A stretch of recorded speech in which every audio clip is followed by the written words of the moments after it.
Hi, I'm Clair Wischusen. I'm an advertising and e-commerce attorney here at Gordon Reese, and I'm going to talk today about building your brand using influencers.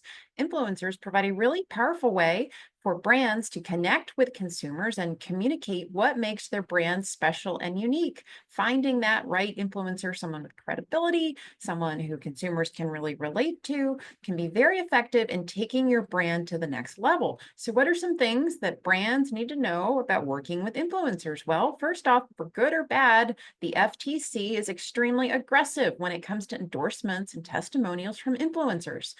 While the administration is, of course, scheduled to change, we do expect that that trend will continue. One of the things that the FTC has done recently is they've issued a rule on testimonials and endorsements that, of course, applies to influencers.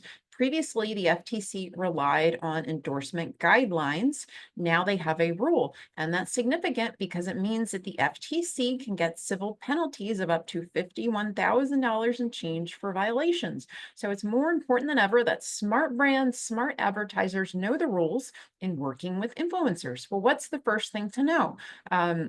Make sure that what the influencer says is true. If the influencer is going to talk about their personal experience with the product, make sure it is indeed their true and genuine experience with the product. You can't, as a brand, just hand the influencer a script and tell them what to say about a product that they've never even used. If the influencer is going to make any claims about the product, make sure that those are true. Those can be substantiated. The next thing to know, which is also very important, is that if it's not clear to an ordinary consumer that the influencer is being paid in some way, whether that's free products or monetary compensation, there needs to be a clear and conspicuous disclosure of that material connection. What do I mean by clear to an ordinary consumer? Well, let's take an example. If Michael Jordan is on television and he is promoting Nike, or maybe it's Gatorade or Hanes underwear, an ordinary consumer understands that Michael Jordan is being paid in a television commercial. Ordinary consumers understand what that means.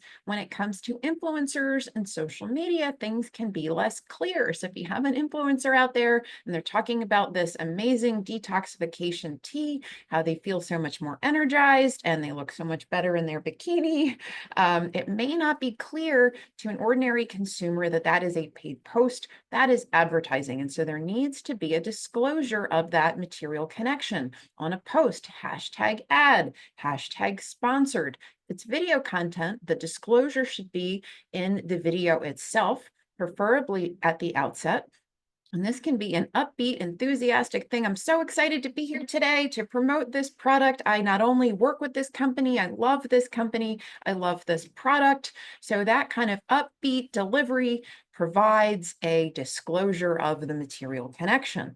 So those are the big things to know about working with influencers. Make sure the content is true and make sure that you have a disclosure of any material connection. In addition, please, if you're going to work with an influencer, make sure you have a well-drafted influencer agreement. You don't want to be in a situation where you've hired an influencer, they're out there promoting your product. It's the most amazing thing ever. I've lost 20 pounds. I look great. And then lo and behold, you're surfing the internet and that same influencer is out there promoting some competing product. So you want to have an exclusivity clause in there to prevent that situation. You also want to provide that if ultimately you and the influencer part ways, that you still own the content, you can still own this high performing content, and you're not stuck trying to scour four corners of the internet and take all this content down. It's also a good idea to have a morals clause. So if the influencer goes out there and does something that harms their public image, you can terminate the agreement for cause. You're not stuck. So those are all things that brands should know when they're working with influencers, so they can not only generate lots of sales for their products, but also make sure they're protected and they can sleep well at night.